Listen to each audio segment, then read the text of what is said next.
Hello दोस्तों, कैसे हो आप सब। मैं एडवोकेट राहुल चौधरी आपके लिए लेकर आया हूं कानून से जुड़ी हुई एक और नई इन्फॉर्मेशन आपके लिए।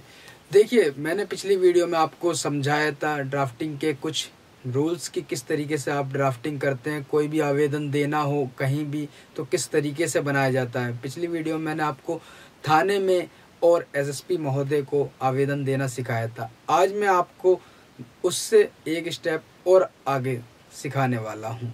तो आज मैं आपको समझाने वाला हूँ कि एक कंडीशन ऐसी आ जाती कि जहाँ पर थाने और एसएसपी महोदय के सामने भी आवेदन देने के बाद आपकी कोई सुनवाई नहीं होती, ना तो कोई एफआईआर लिखी जाती है। तो ऐसे में हम एफआईआर कहाँ लिखवाएं और कैसे लिखवाएं और किस तरीके से आवेदन बनाए जाते हैं, उसके बारे में आज हम बात करने वाले हैं। जी हाँ, आज मैं आपको सिखाने वाला हूँ 156(3). ये वर्ड आपने कई जगह सुना होगा। अगर कोर्ट से जुड़े हुए लोग होंगे और उनका आना जाना होगा तो ये 156(3) उनके लिए नया नहीं होगा। तो आज मैं आपको समझाने वाला हूँ कि 156(3) है क्या। 156(3) सीआरपीसी का सेक्शन है कि जहाँ पर आपका कोई भी सुनवाई नहीं होती है, अगर एसएसपी महोदय भी नहीं सुनते हैं, थाने में कोई सुनवाई नहीं होती है, एफआईआर नहीं कराई जाती है, तो ऐसे में आपके पास एक रेमेडी है कि आप डायरेक्ट न्यायालय कोर्ट के समक्ष जाकर अपने लिए इंसाफ मांग सकते हैं, न्यायालय में जाकर न्यायाधीश महोदय के सामने। और वो जो ये जाया जाता है, वो जो प्रावधान है वो 156(3) सीआरपीसी में लिखित है। तो उसमें हम आपका मगर अगर कोर्ट के सामने कोई आवेदन जाता है तो उसकी एक सेट लैंग्वेज होती है और ये आवेदन किसी वकील के थ्रू कराया जाता है। तो मैं आज आपको वो आवेदन कैसे बनेगा वो मैं सिखाने वाला हूँ। ये देखिए क्या होता है, बहुत सारी कंडीशंस जैसी है इंडिया में। कई जगह ऐसा होता है कि थाने में भी कोई भी हमारी सुनवाई नहीं होती है। एसएसपी महोदय के पास भी हमारी आवेदन करने के बाद भी कोई सुनवाई नहीं हो पाती है। तो हम ऐसे में क्या है कि हम अपना आवेदन कोर्ट के समक्ष भी पेश कर सकते हैं। कोर्ट ज़्यादातर मामले यहाँ पर एक्सेप्ट कर लेती है, अगर झूठे मामले नहीं होंगे तो ये एक अच्छा आम जनता के लिए काफ़ी अच्छा प्रावधान है कि 156(3) में आप जिसने आपके साथ कोई क्राइम किया है या कोई भी संभावना है तो आप कोर्ट के समक्ष जाकर उस अभियुक्त या अभियुक्त गणों के खिलाफ आवेदन दे सकते हैं। मैं वो आवेदन कैसे बनेगा मैं आपको समझाऊंगा, आपको ड्राफ्टिंग करके दिखाऊंगा। जैसा एक घटना है जो कि मैं एक मनगढ़ंत घटना का एक एग्जाम्पल लेकर मैं आपके सामने पेश करूंगा। उस घटना का एग्जाम्पल इसलिए यूज़ कर रहा हूं जिससे कि आप कुछ सीख सकें। आई होप आपको कुछ नया सीखने का मिलेगा। तो 156(3) का आवेदन इस तरीके से और इस तरीके से बनेगा। 3 की जो प्रक्रिया है, जो उसके लिए हमें आवेदन देना होता है, उसको हम बनाने की तैयारी कर रहे हैं। सबसे पहले मैंने आपको बताया कि किसी भी कोर्ट में आवेदन देते हैं तो लीगल पेपर का यूज़ करिए, ठीक है। आपको मार्जिन देने के लिए आपको लेफ़्ट साइड से मोड़ देना है, ठीक है। ये आपको इतना मोड़ना है, फिर इसके बाद देन ऊपर साइड से मोड़िए। किस लिए मोड़ा जाता है मैंने आपको पहले भी समझाया था कि ये जिससे कि आपका सीध में लिखा जाए, ठीक है, क्योंकि ये ब्लैंक पेपर होता है। मैंने यहाँ कई पेपर मोड़ लिए हैं जिससे कि क्या होगा कि क्योंकि 156(3) की प्रक्रिया है, काफ़ी बड़ा बन सकता है। तो यहाँ मैंने कई पेपर मोड़ रखे हैं, ठीक है। आप भी इस तरीके से मोड़ लीजिएगा।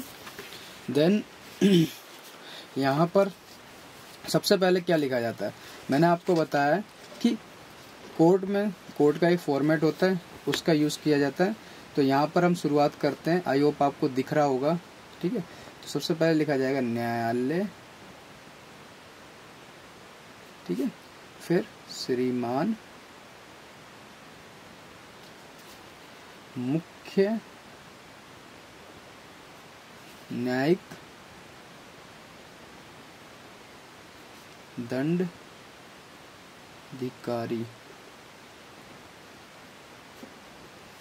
महोदय, न्यायालय लिखना है, न्यायालय फिर यहाँ पर अपने ज़िले का नाम, जैसे जिला गाजियाबाद। ठीक है। यहाँ पर इसके बाद आपको लिखना है यहाँ पर वाद संख्या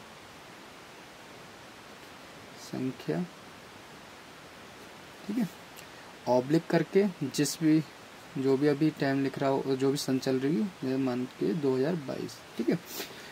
मैंने आपको पहले ही बताया, ये सिर्फ मैं आपको ड्राफ्टिंग हाथ से लिखना है इसलिए बता रहा हूँ कि आपको ये लिखकर कोर्ट में जब भी देना है ये आपको टाइप कराना है। ठीक है। तो यहाँ पर वाद संख्या लिखने के बाद आपको लिखना है पार्टी का नाम, जिसके खिलाफ भी आप मुकदमा कर रहे हैं। मैं आपको पहले ही बताया, ये जो मुकदमा है मैं अपने पड़ोसी के खिलाफ लिख रहा हूँ, क्योंकि उसने मेरे ऊपर हमला किया, मेरे साथ मारपीट करी, और उसकी कोई भी कार्रवाई, उसके लिए एफआईआर थाने वाले ने या वरिष्ठ पुलिस अधीक्षक ने नहीं लिखी रिपोर्ट, इसलिए मुझे कोर्ट में आना पड़ा। और किसके अंतर्गत? 156(3) के अंतर्गत आना पड़ा। तो यहाँ पर आपको लिखना आवेदन अंतर्गत धारा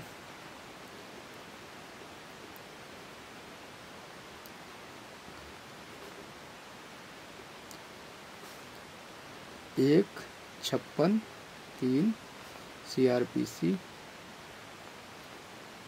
ठीक है। यहाँ पर आपको लिखना है पार्टी का नाम।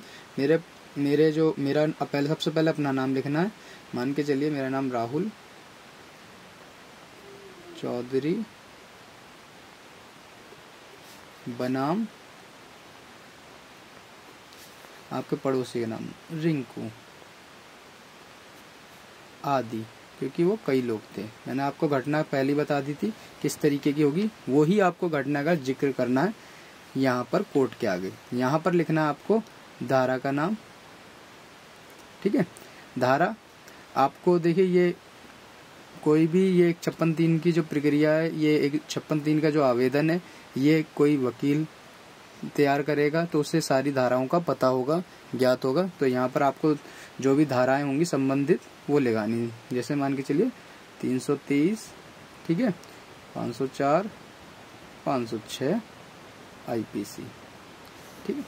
यहाँ पर आपका जो थाना लग रहा है उसका नाम लिखना है, थाना विजयनगर। ठीक है। यहाँ पर इतना करने के बाद अब आपको यहाँ पर लिखना है प्रार्थी की डिटेल। प्रार्थी कौन है? राहुल चौधरी। ठीक है। तो यहाँ पर आपको उसकी डिटेल लिखनी है। यहाँ पर आप आवेदक लिख सकते हैं, उसे प्रार्थी लिख सकते हैं। ठीक है। या आपका किसी का भी आप विवरण कर सकते हैं। तो प्रार्थी राहुल चौधरी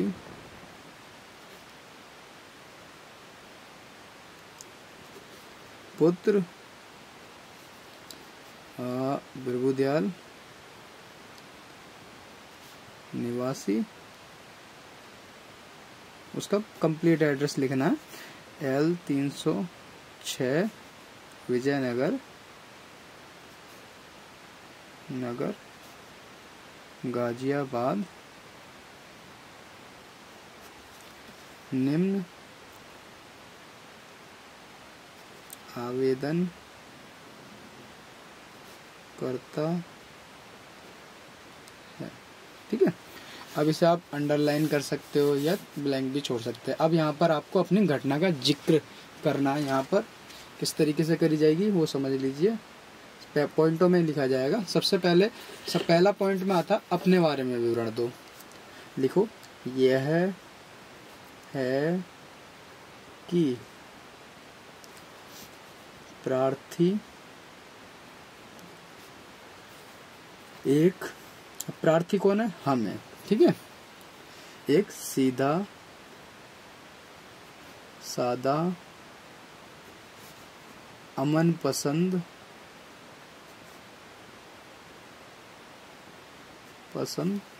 कानून में आस्था रखने वाला एक सामाजिक प्रतिष्ठित व्यक्ति है। ठीक है, ये आपको पहली लाइन लिखनी है। ठीक है, अपने बारे में बताना है।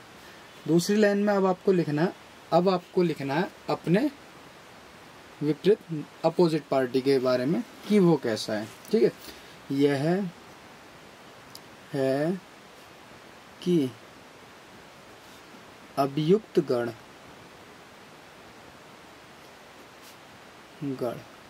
का मैंने यूज क्यों किया है, क्योंकि जो मेरे साथ घटना हुई थी उसमें कई लोग शामिल थे, उनके परिवार के, उनके दोस्त यार, मुझे नाम नहीं पता, इसलिए मैंने कई लोगों ने घटना करी थी तो उसका नाम आपको लिखना अभियुक्त गण। ठीक है, अभियुक्त गण एक आपराधिक प्रवृत्ति का या के, ठीक है, व्यक्ति है।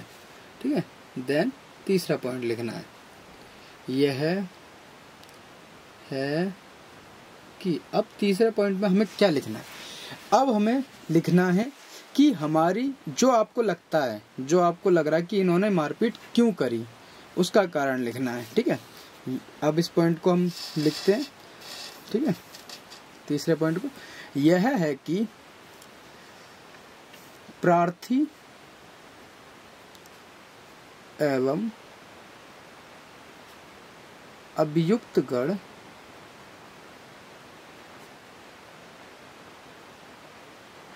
के मध्य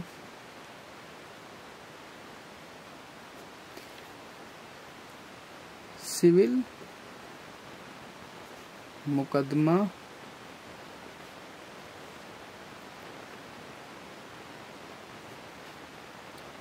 पहले काबिल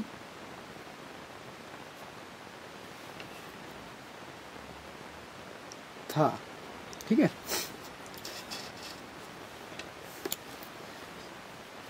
ठीक है, अब तीसरे पॉइंट में अब आपको ये लिखना है जिसके,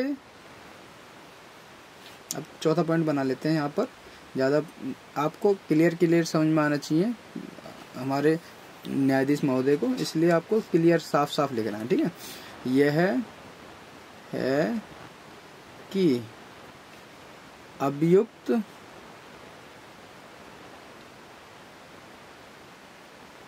गण द्वारा पिछले कई दिनों से सिविल मुकदमे में समझौता करने की धमकी दी जा रही थी। ऐसा समझौता ना करने की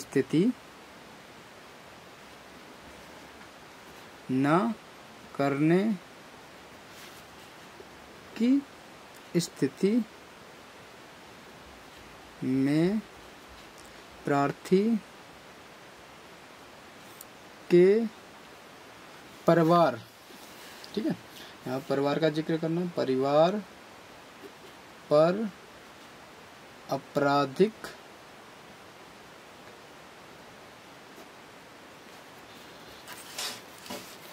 हमले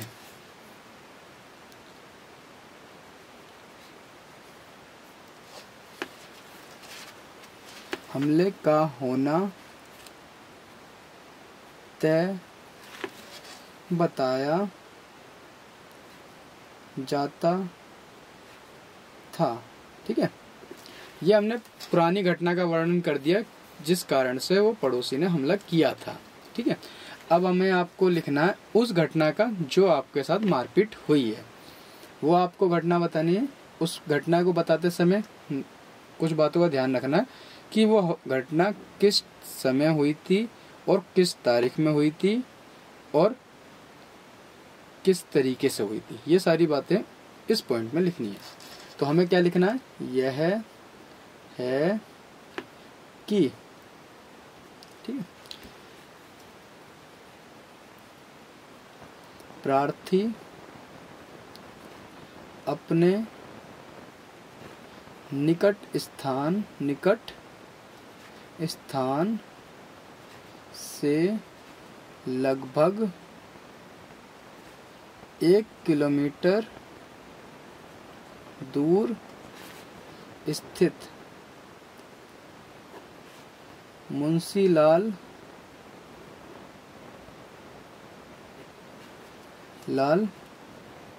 पान वाले के पास दिनांक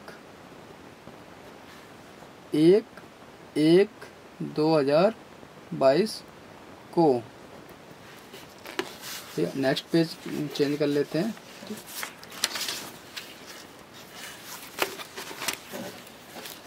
को शाम 5 बजे किसी निजी काम से गए थे, तभी अभियुक्त गण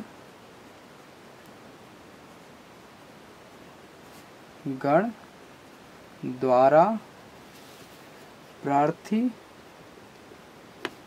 को घेर लिया गया और गंदी गालियां देना शुरू कर दिया गया। प्रार्थी द्वारा विरोध करने पर, ठीक है, अब यहाँ पर विरोध करने पर अभियुक्त गण द्वारा लाठी डंडों से प्रार्थी के ऊपर जानलेवा हमला कर दिया गया, ठीक है, जिससे प्रार्थी को अपने जैवीय अंगों पर घोर उपहति हुई।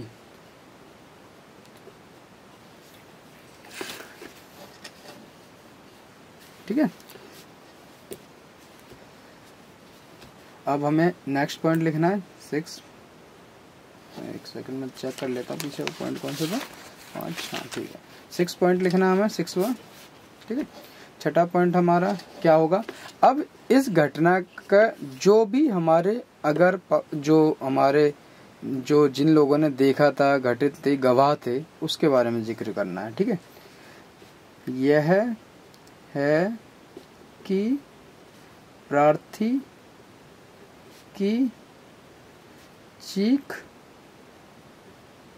पुकार सुनकर पड़ोस के कुछ लोग घटना स्थल पर पहुंचे, जिसमें से मुंशीलाल पान वाला भी था, जिसने पूरी घटना को होते हुए देखा। ठीक है। देन इसके बाद हमें लिखना है, वो पॉइंट लिखना है जिसमें हमें ये बताना है कि हम इस घटना के लिए थाने भी पहुंचे। ठीक है। तो लिखना है, यह है कि प्रार्थी अपने निकट थाने में घटना की सूचना देने और अभियुक्त गणों के खिलाफ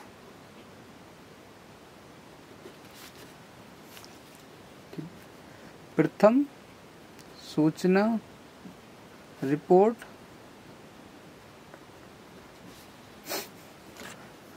देने और लिखाने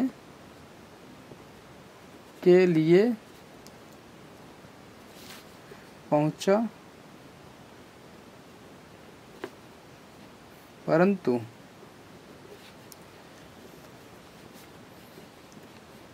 पुलिस थाने में प्रार्थी की प्रथम सूचना रिपोर्ट लिखने के लिए मना कर दिया गया। ठीक है। अब हमें लिखना है यहाँ पर कि हमने अपने निकट इसका मेडिकल भी कराया था। ठीक है। यह है कि प्रार्थी ने अपने निकट जिला अस्पताल एमएमजी से अपनी चोटों का चिकित्सक इलाज कराया, जिसकी मेडिकल रिपोर्ट आवेदन के साथ संलग्न है। ठीक है। 9वां पॉइंट लिखना है अब यहाँ पर, यह है कि प्रार्थी ने रजिस्टर्ड डाक द्वारा जिला के वरिष्ठ पुलिस अधीक्षक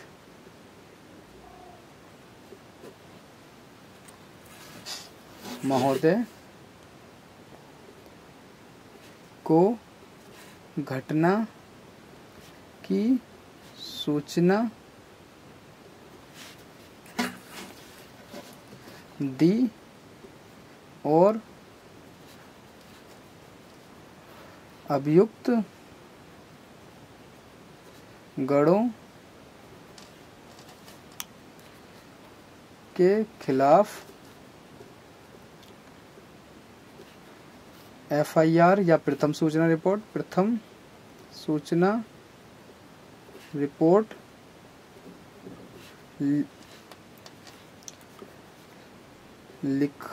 लिखे जाने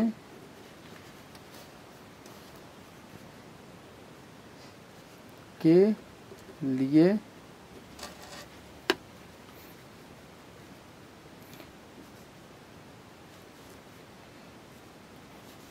उपरोक्त थाने को आदेश पारित कराने के लिए आग्रह किया परंतु आज तक कोई भी प्रथम सूचना रिपोर्ट अभियुक्त गणों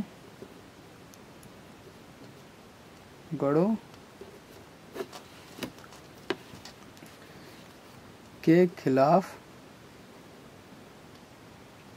दर्ज नहीं हुई। ठीक है, नेक्स्ट पॉइंट यह है कि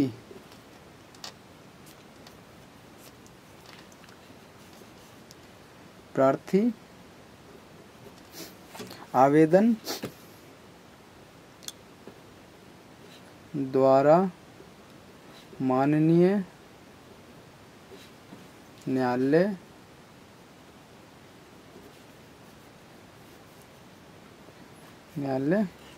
के समक्ष घटना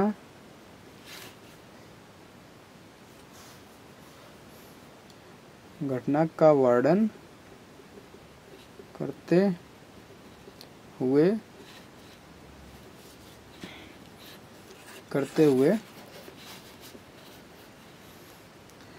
अभियुक्त गणों के खिलाफ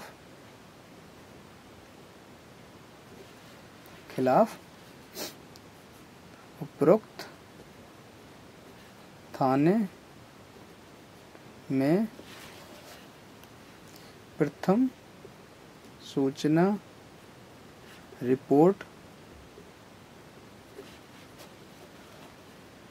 दर्ज कराने के आदेश पारित करने की कृपा करें।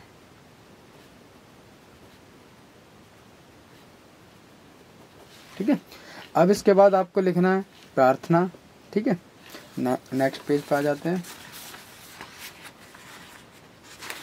ठीक है, प्रार्थना में आपको चाहे तो आप प्रार्थना की हेडिंग लिख लीजिए, नहीं तो आप यहाँ पर करना है कि अतः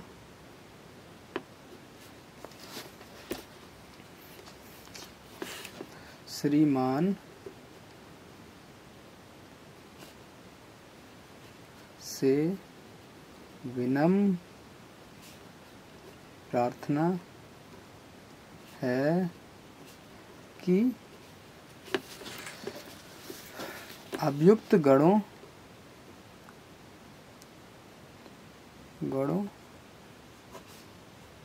के खिलाफ उपरोक्त थाने में प्रथम सूचना रिपोर्ट